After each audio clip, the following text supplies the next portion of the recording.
নমস্কার, আমি নয়ন। আপনারা দেখছেন এমএন বার্তা।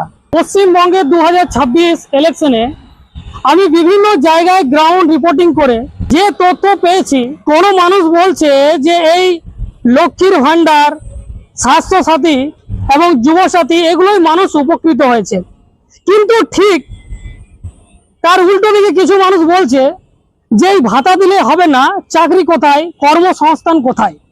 কিছু মানুষ বলছে উন্নয়ন হয়েছে, রাস্তাঘাট হয়েছে, আবার কিছু মানুষ দাবি করছে যে রাস্তাঘাট হয়নি, উন্নয়ন হয়নি, কলের জন্য, জলের জন্য দিন রাত আমাদেরকে রাস্তা অবরোধ করতে হচ্ছে। এ কেমন উন্নয়ন? তো আমরা আজকে রয়েছি দুর্গাপুর পশ্চিম বিধানসভার 277 নম্বর বিধানসভায় রয়েছি, এবং এখানে কতটা উন্নয়ন হয়েছে, এখানকার বাসিন্দারা কি বলছে, আমি সরাসরি তাদের মুখ থেকে জানার চেষ্টা করব। কি মনে হচ্ছে এইবারে ইলেকশনে কে জিতবে, কে হারবে? মমতা জিতবে। কেন এমন মনে হচ্ছে? মনে তো ওরকম আছে, মমতা জিতবে। আপনার কিছু উন্নয়ন হয়েছে? না, উন্নয়ন হয় না তো। ঠিক আছে, ভালো আছে, সব ভালো আছে। আপনি কি কাজ করেন? এই যে কয়লা গুড়ি বিক্রি করি। তো এতে সংসার চলে যায়? আর সংসার চলে যাও মোটামুটি। সরকার থেকে কিছু পাচ্ছেন? হ্যাঁ, দিচ্ছে। কি দেয়? ওই 1500 টাকা বা 1200 টাকা দেয় মাসে। 1500 টাকা 1200 টাকায় আপনার সংসার কি চলে যায়? না, ওর মধ্যে চলে নাই, খাটতে হয়। তাহলে কি বলবেন সরকারকে? সরকারকে কি বলো, সরকার যা করছে ভালোই চালাচ্ছে। আগের বারে কাকে ভোট দিয়েছিলেন? আগে মমতাকে। এবারে কাকে দেবেন? মমতাকে দেবো। ব্যবসা কেমন চলছে টোটো?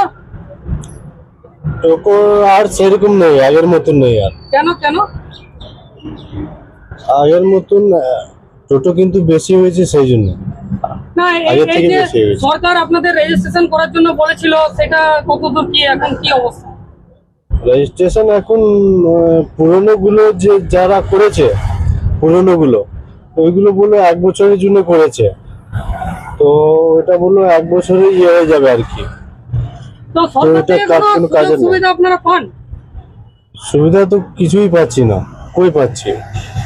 কি বলবেন তাহলে সরকারকে? সরকারকে বলবো এটাই যে গরিব মানুষকে দেখো, শুধু বড় লোককেই দেখছে, তো গরিব মানুষকে কে দেখবে? যত গরিব মানুষ আছে সবাইকে দেখো। সরকার তো 1500 টাকা করে ভাতা দিচ্ছে, পাচ্ছেন না?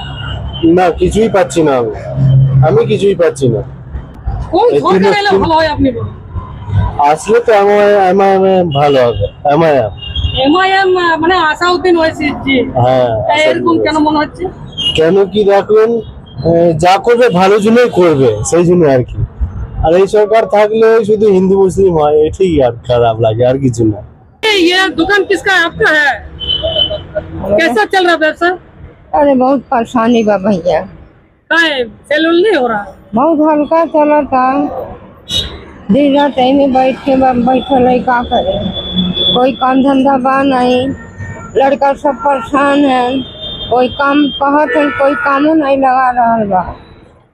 नहीं, यहाँ तो सरकार तो बोल रहा कि सबको काम दे रहा, पैसा दे रहा, नहीं मिल रहा। हम लोग को नहीं मिला था, कुल लिख पढ़ के सब कुछ जमा होगा, एक पैसा नहीं यार। न हमारे लोग का और पटोही लोग का गल लोग सबके नहीं यार, कोई का नहीं यार। नहीं, अभी तो जैसे लक्ष्मी भांडार दे रहा दीदी, नहीं पाओ जो एजेंट है, जैसे आप लोग एजेंट है तो उनके लिए भी पैसा दे रहा, आपको नहीं मिलता है? ना, एक को पैसा नहीं मिला हम लोग को। तो किसको चाहते हैं इस बार जो चुनाव है, किसको चाहते, कौन सा पार्टी को चाहते हैं कि आए तो अच्छा काम करे? और हम सब, हमारे लिए सब बराबर बा। हाँ, हमारे लिए सब बराबर बा। अब हम लोग बुढ़ापा है, जो अच्छा लगी तो करें, और का कहो। গোপাল মাঠ বাজার কল্যাণ সমিতি, এই যে বাজার রয়েছে, আমি এখানেও যারা রয়েছে, যারা ব্যবসায়ী, যারা ব্যবসা করছে পশ্চিম দুর্গাপুরে কতটা উন্নয়ন হয়েছে, আমি তাদের মুখ থেকে জানার চেষ্টা করবো।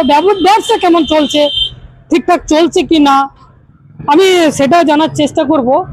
আমি ক্যামেরা পার্সনকে বলবো চলে আসুন আমার সাথে। ব্যবসা কেমন চলছে স্যার? ব্যবসা চলছে মোটামুটি। তো এই ভোটে গোপাল মাঠে কেমন কি উন্নয়ন হয়েছে 5 বছর? 5 বছর উন্নয়ন হয়েছে, সেরকম মানে মোটামুটি হয়েছে। তো আপনাদের এই যে ব্যবসা এটা তো পুরো বাজার এলাকা, তো আপনাদের এখানে কেমন কি প্রভাব পড়ে এই ইলেকশনে? আপনাদের প্রভাব কেমন পড়ে? ইলেকশনে সেরকম প্রভাব কিছু পড়ে না, আমাদের মোটামুটি ঠিকই আছে, অসুবিধা কিছু হয় না আমাদের। মানে এই ইলেকশনে আপনারা এই বাজার যে এলাকা, আপনাদের একটা কমিটি থাকে, তো আপনারা কমিটি মানে কি চাইছেন যে আগামী দিনে কোন দল এলে ভালো হয়? আগামী দিনে এটা স্যার, এটা তো আমাদের বলা, আমি বললে তো হবে না। ধরুন এবার পাবলিক যেটা বলবে সেটা ইলেকশন পরে বোঝা যাবে। আমি বললে ধরুন পার্সোনাল ব্যাপার হয়ে গেল। না এইরকম আপনার কি আমাদের তো ব্যবসা আছে, তো আমাদের অসুবিধা কিছু হয় না, মোটামুটি চলে যায়। সেরকম কিছু বুঝতে পারা যায় না, মোটামুটি চলে। আর এরকম গ্রামগঞ্জের উন্নয়ন কেমন হয়েছে?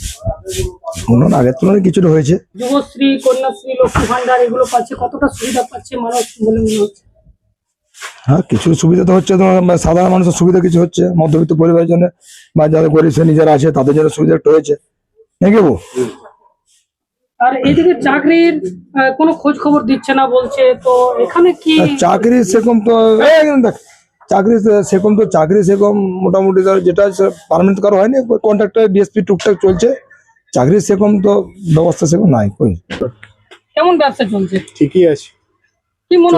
কি মনে হচ্ছে 5 বছরে কোনো উন্নয়ন হয়েছে গোপাল মাঠে? সে তো হয়েছে, গোপাল মাঠ আগের থেকে অনেক ভালো আছে। কি রকম? সবকিছু রাস্তাঘাট সবই ঠিক আছে, আগে যা ছিল বামফ্রন্টের আমলে তার থেকে অনেক ভালো আছে। তো আপনাদের এখন দেখা যাচ্ছে যে বিজেপি এসছে, নতুন বিরোধী দল। বিজেপি দূরেই থাকবে। বিজেপি বলছে যে এখন আমরা 3000 টাকা করে অন্নপূর্ণা দেবো। দেখ আগে যে রাষ্ট্রতে ইয়েতে হয়েছে, রাজ্য হয়েছে, সেগুলো তো আগে চালু করুক, তারপরে এখানে কথা চিন্তা করুক। তো কি মনে হচ্ছে এবারে কি আবার কি দিদি থাকবে না দিদি পরিবর্তন থাকবে। এটা আপনার কেন মনে হচ্ছে? পরিবর্তনের মুখটাই ঠিক নেই, তো কি হবে? কার মুখটা দেখে ভোটটা দেবে?